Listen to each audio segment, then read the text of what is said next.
Aujourd'hui, il s'agit d'un des plus gros scandales politiques des dernières décennies. Et c'est très important en tant que parlementaire de mettre toute la lumière sur ce scandale. Maintenant, Madame la Présidente, les éléments qui ont été soulevés par le vérificateur général et qui relèvent de la compétence de l'Assemblée nationale sont également très graves.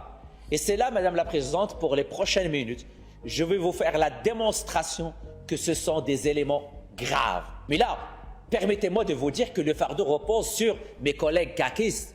Est-ce qu'ils vont accepter, oui ou non, à voter pour la motion que je vais déposer pour que la commission de l'Assemblée nationale puisse faire enquête? C'est ça la question du jour. Est-ce que le gouvernement caquiste va avoir le courage de dire « oui, on veut aller jusqu'au bout » pour comprendre ce qui s'est passé réellement lors de la transmission des documents par la SAC aux parlementaires? On parle ici de fausses informations qui ont été transmises intentionnellement par la Société de l'assurance automobile du Québec aux membres de la commission de l'administration publique dans le but de les tromper.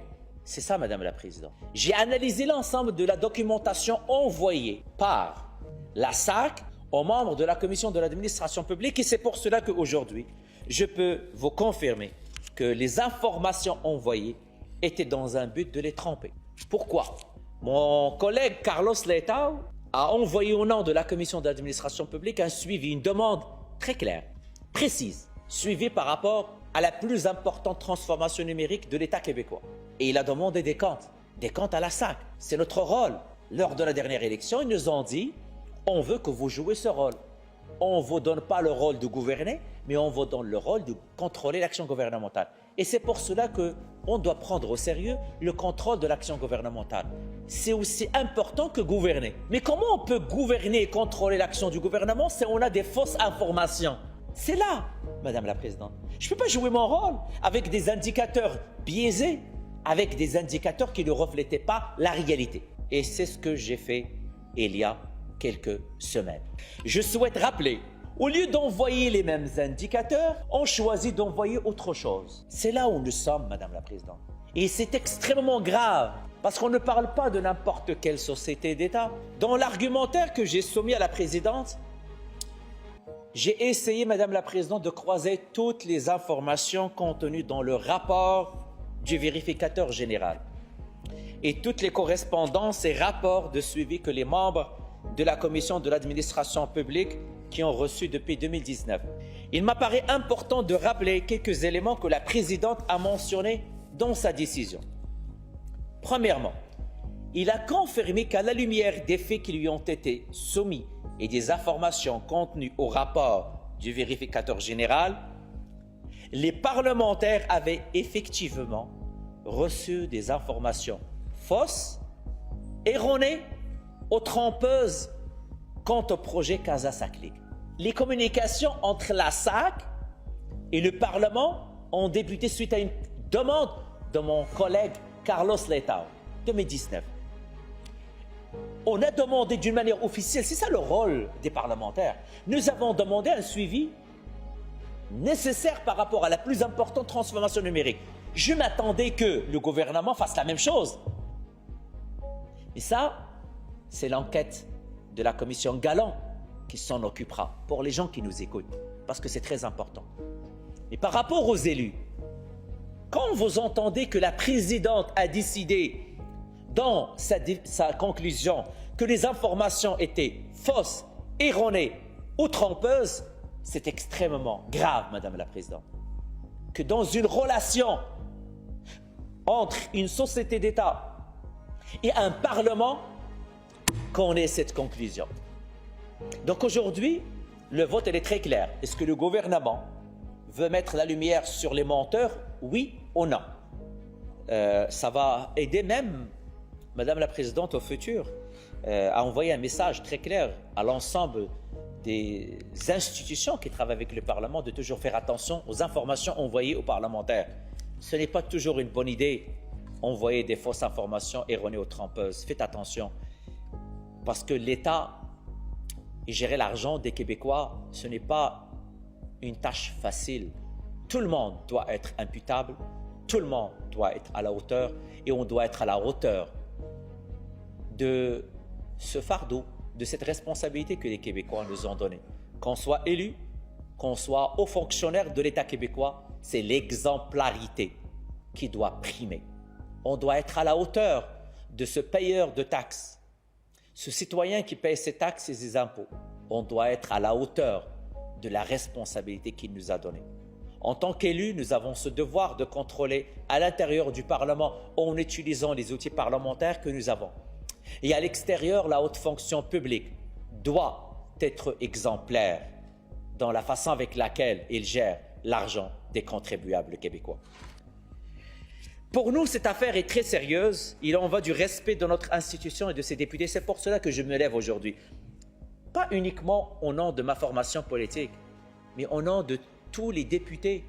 On ne peut pas envoyer des informations erronées ou fausses aux parlementaires. Et je n'ai jamais prétendu vouloir que l'Assemblée nationale se substitue aux autres instances. C'est très clair. Chacun joue son rôle. Comme le judiciaire joue son rôle, le pénal joue son rôle, les députés ont un rôle, le Parlement a son rôle. Est-ce qu'on va le prendre au sérieux ou pas?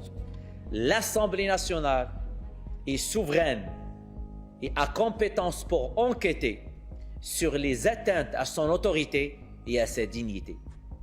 La présidente l'a mentionné dans sa décision. Il est primordial que la fonction publique québécoise garde en tête l'importance de ses obligations envers les parlementaires et plus largement envers l'institution qui est l'Assemblée nationale du Québec. Madame la Présidente, il est de notre responsabilité de protéger notre institution, notre Parlement, le Parlement de la nation québécoise. L'important rôle qu'ont les parlementaires dans le contrôle de l'administration gouvernementale. C'est pour cela que nous sommes élus.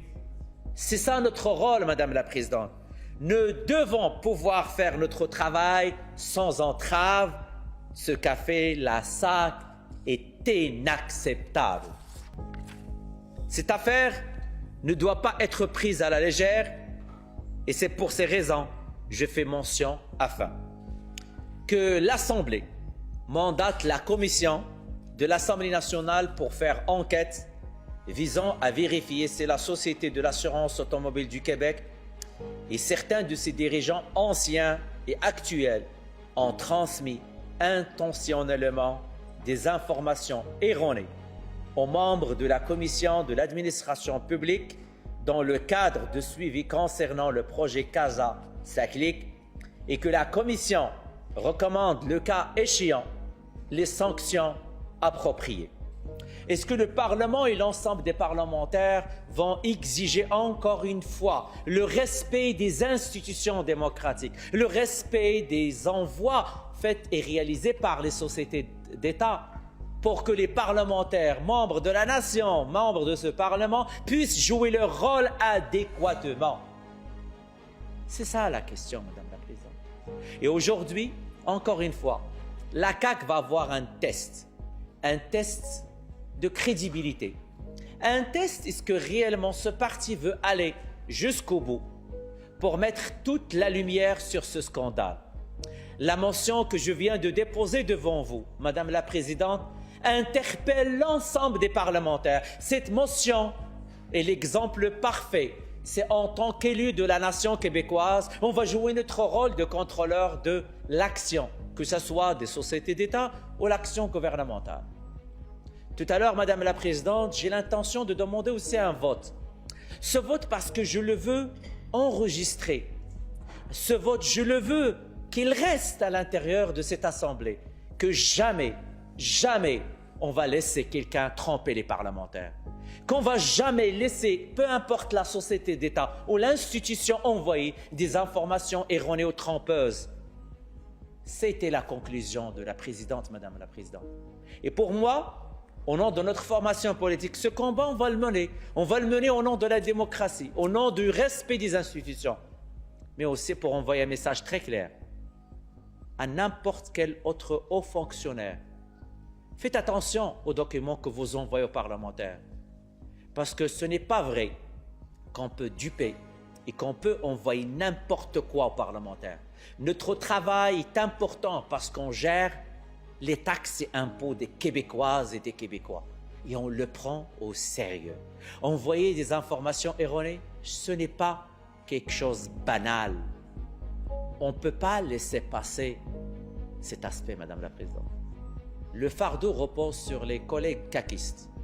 Ils sont majoritaires. Nous, on a déposé cette motion. Bien sûr, on va voter pour. Mais maintenant, le vrai test repose sur les épaules des caquistes. La question qu'ils doivent se poser, est-ce qu'ils veulent que l'Assemblée nationale puisse continuer à jouer son rôle de contrôleur, de faire enquête, de mettre toute la lumière sur ce scandale et sur ce fiasco, ou bien ils vont choisir une autre voie. J'espère que l'ensemble des parlementaires aujourd'hui vont envoyer un message très clair, d'une manière unanime, que quand on envoie des documents aux parlementaires, il faut que ces documents reflètent la réalité et ne pas essayer de les changer ou les maquiller pour qui que ce soit. Merci, Madame la Présidente.